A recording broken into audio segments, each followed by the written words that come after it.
दोस्तों आप सभी ने एक हॉलीवुड मूवी जरूर देखी होगी जिसका नाम है अवेंजर्स इन्फिनिटी वॉर, जिसमें दिखाया गया था कि थैनोस नाम के एक विलन ने अनंत मणियों को इकट्ठा करके कैसे इस पूरी दुनिया पर राज करना चाहा था। लेकिन दोस्तों इस तरह की मणि और इन मणि के जैसी शक्ति का होना केवल फिल्मों में ही दिखाया जाता है, ऐसा रियल लाइफ में कुछ भी नहीं होता है। अगर आप इस मूवी को देखकर ये सोच रहे हैं तो आप बिल्कुल गलत सोच रहे हैं, क्योंकि दोस्तों इस तरह की चमत्कारी मणियों का उल्लेख हमारे प्राचीन ग्रंथों में भी किया गया है और होना हो ये मूवी भी इन्हीं ग्रंथों में बताई गई मणि की शक्तियों को ध्यान में रखकर ही बनाई गई है। दोस्तों इस मूवी में 6 अनंत मणियों के बारे में बताया गया है, जिनमें हर एक मणि की एक अलग अलग पावर और खासियत दिखाई गई है।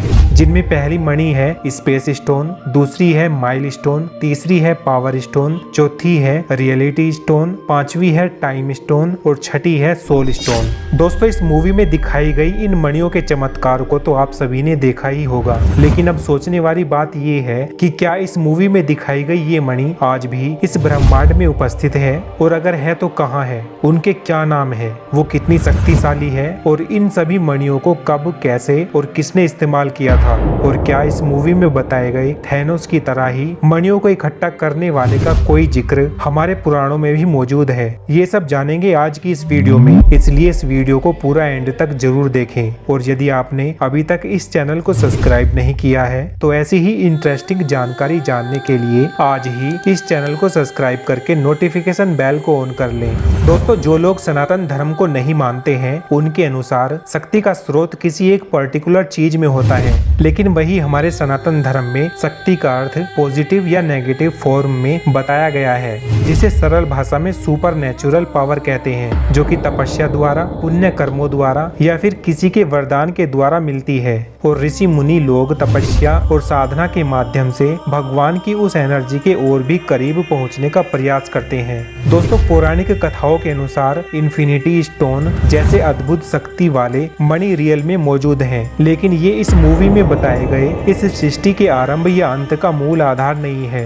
दोस्तों पौराणिक कथाओं और ग्रंथों की माने तो इस तरह की कई सारी मणियों का उल्लेख हमें मिलता है, लेकिन उनमें से कुछ मणियों के बारे में आज हम आपको बताने जा रहे हैं। दोस्तों जब हम अपने धार्मिक ग्रंथों और कथाओं को पढ़ते हैं तो हमें पता चलता है कि हमारे ग्रंथों में भी कोई है जो थैनोस से भी बड़ा विलन था, जिसका जिक्र हमारे पौराणिक कथाओं में भी मौजूद है, और उसका नाम है असुरों के राजा लंकाधिपति रावण। दोस्तों असल में रावण में कई गुना बुरी आदतें होते हुए भी कई जगहों पर उसके इतना महान कोई और नहीं था। एक महान व्यक्ति भले ही हमारा शत्रु हो, लेकिन अगर प्रशंसा के योग्य है तो उसकी प्रशंसा अवश्य करनी चाहिए। यही हमारे पुराणों में भी बताया गया है। और हनुमान जी ने भी पहली बार रावण को देखकर यही सोचा था कि अगर यह धर्मात्मा होता तो इसे आज तीनों लोकों में पूजा जाता। श्री राम जी ने भी रावण के युद्ध कौशल और उसके आकार की प्रशंसा की थी। दोस्तों पुराणों में बताया गया सबसे पहला मणि है कौस्तुभ मणि। दोस्तों यह मणि समुद्र मंथन के दौरान निकली थी। यह इतनी पावरफुल मणि है कि यह किसी भी जीव की चेतना को कंट्रोल कर सकती है, और इस मणि को इस ब्रह्मांड में भगवान विष्णु के अलावा और कोई धारण नहीं कर सकता, क्योंकि इस मणि से इतना ज्यादा रेडिएशन निकलता है कि इसे धारण करने वाला उसी समय नष्ट हो जाएगा। कौस्तुभ मणि एक गैलेक्सी की तरह नीले रंग में श्री महाविष्णु के हृदय के स्थान पर मौजूद है। ये कौस्तुभ मणि जिस किसी के भी पास होती है ये उसे अजय बना देती है। अजय यानी कि उन्हें कोई पराजित नहीं कर सकता। अब यहाँ पर कई लोगों के मन में ये विचार आएगा कि भगवान विष्णु ही इस ब्रह्मांड के सर्जन करता है, तो फिर उन्हें इस मणि को धारण करने की आवश्यकता क्यों पड़ी? दोस्तों वो इसलिए क्योंकि समुद्र मंथन से जब कौस्तुभ मणि निकली थी तब उसकी एनर्जी रेडिएशन को कंट्रोल करने का सामर्थ्य किसी के पास नहीं था। स्वयं भगवान शिव जी ने ही श्री महाविष्णु को इस मणि को धारण करने के लिए चुना था, यानी कि भगवान विष्णु के अलावा इस मणि के तेज को कोई और नहीं सहन कर सकता। दोस्तों अब बात करते हैं दूसरी मणि या शक्ति के बारे में। दोस्तों समुद्र मंथन के दौरान सबसे पहले निकलने वाले हलाहल को शिव जी ने अपने कंठ में ग्रहण किया था, जबकि वो हलाहल infinity amount of negative energy release करता है, जिससे इस पूरे ब्रह्मांड का विनाश किया जा सकता है। तो दूसरी ओर यह कौस्तुभ मणि infinity amount of positive radiation release करता है। इस तरह इस पॉजिटिव एनर्जी और नेगेटिव एनर्जी को शिव और विष्णु धारण करके बैलेंस करते हैं। दोस्तों कौस्तुभ मणि पॉजिटिव एनर्जी जैसे सॉलिड अवस्था में है तो हलाहल नेगेटिव एनर्जी में लिक्विड अवस्था में है। कौस्तुभ मणि की तरह ही मार्वल मूवी में बताया गया सॉलिड माइलस्टोन है। दोस्तों इस मणि को धारण करने वाला व्यक्ति किसी का भी दिमाग रीड करके उसके अनुसार बदल सकता है, जैसा इस मूवी में भी दिखाया गया है। दोस्तों तीसरी अनंत मणि है चिंतामणि। इस मणि की खासियत है कि इसमें किसी की भी मनोकामना को पूर्ण करने की शक्ति होती है। चिंता यानी कि हमारी सोच,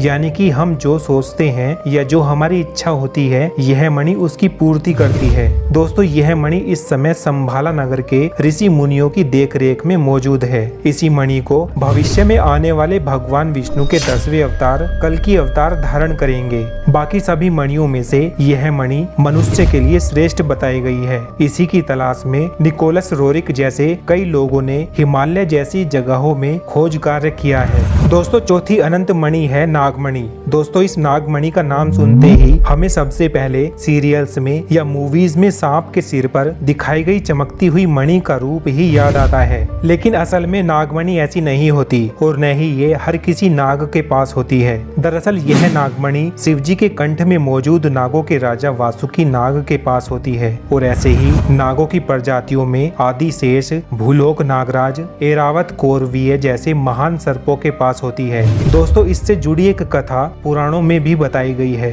दोस्तों इस नागमणि से जुड़ी कथा महाभारत युद्ध के बाद की है, जब अर्जुन और उनके पुत्र बब्रुवाहन के बीच युद्ध हो रहा था। इस युद्ध में अर्जुन मारा जाता है। तब उलूपी नामक नाग कन्या, जिससे 12 वर्ष के वनवास के दौरान अर्जुन ने विवाह किया था, उसने उस नागमणि की मदद से अर्जुन को पुनर्जीवित कर दिया। दोस्तों असल में इस नागमणि को संजीवनी मणि कहा गया है, लेकिन इसके नागों के पास होने के कारण लोग इसे नागमणि कहने लगे। दोस्तों अब बात करते हैं 5वीं अनंत मणि की, जिसे शिव मणि भी कहा जाता है। यह मणि देवों के देव महादेव के पास होती है। यह सोने की तरह चमकती है तथा इस पर शिवजी की 3 रेखाओं की विभूति का आकार बना रहता है। इस मणि की आराधना या धारण करने वाले को दया सद्गुण प्राप्त होते हैं। इस विश्व में यह केवल शिवजी के पास ही होती है। दोस्तों यह शिव मणि कुछ और नहीं बल्कि हमारे पुराणों में बताई गई आत्मलिंग है। इसमें भगवान शिव की संपूर्ण शक्तियां वास करती हैं। इस शिवजी की आत्मलिंग को रावण ने शिवजी को प्रसन्न करके एक बार हासिल किया था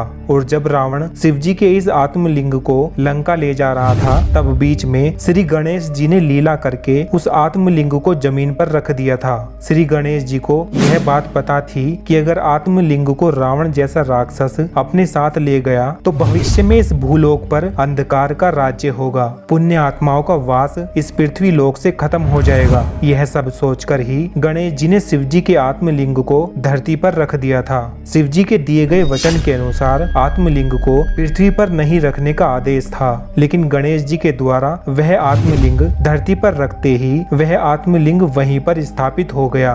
दोस्तों इस घटना के अगले ही क्षण प्रकाश की गति से भी तेज गति से उस शिवलिंग में मौजूद शिवजी की एनर्जी अदृश्य रूप में पुनः शिवजी के पास पहुंच गई। इसके बाद रावण के लाख कोशिश करने के बावजूद भी वह शिवलिंग को उठा न सका। आज के समय में वह शिवलिंग का आत्मलिंग कर्नाटका के गोकर्ण क्षेत्र में मौजूद महाबलेश्वर ज्योतिर्लिंग के नाम से जाना जाता है। दोस्तों अब बात करते हैं छठे अनंत मणि यानी कि समयंतक मणि की। दोस्तों यह मणि भी पहले शिवजी के पास ही रहती थी। शिवजी ने इस मणि को सूर्य देव को प्रदान कर दिया, फिर सूर्य देव ने इसे द्वापर युग में सत्यजीत को प्रदान कर दिया। इस समयंतक मणि की शक्ति ये है कि ये जहाँ भी होती है वहाँ भूकंप, तूफान और अन्य प्राकृतिक आपदाएं इसे छू भी नहीं सकती और जब तक इसकी पूजा होती है तब तक उस पूजा करने वाले व्यक्ति को हर दिन 6 घड़ा सोना प्रदान करती है। इस मणि को सत्यजीत ने द्वापर युग में भगवान श्री कृष्ण को दे दिया था और उस समय इसे द्वारिका में रखकर इसकी पूजा भी की जाती थी। इसके बाद द्वारिका से कृतवर्मा ने अपने साथियों के साथ मिलकर इस समयंतक मणि को चुरा लिया था और फिर इसके बाद समयंतक मणि का क्या हुआ और इस समय समयंतक मणि कहाँ है इसके बारे में किसी को नहीं पता।